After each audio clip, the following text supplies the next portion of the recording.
जी नाजरीन, आप देख रहे हैं फास्ट 96 न्यूज और अब तक की खबर शामिल करते हैं फास्ट 96 के ब्यूरो चीफ शबीर अहमद से।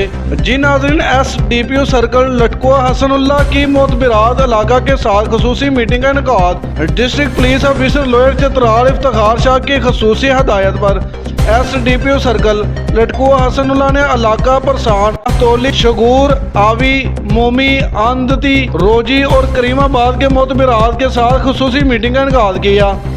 मीटिंग के दौरान इलाका में मनशियात के खात्मे, गैर मुकामी अफराद की निशानदाही, कम सिन मोटरसाइकिलिस्ट, गिरान फरोशी और गाड़ियों का ज्यादा किराया वसूली के मतलब गिफ्ट और शनीद हुई। मोतबिरात इलाका ने मकामी पुलिस की कामों को सराहते हुए जराइम की रोकथाम में पुलिस के साथ मुकम्मल ताउन की यकीन दहानी कराई है। शोबे तल्लुकात आमा डिस्ट्रिक्ट लोअर चित्राल पुलिस।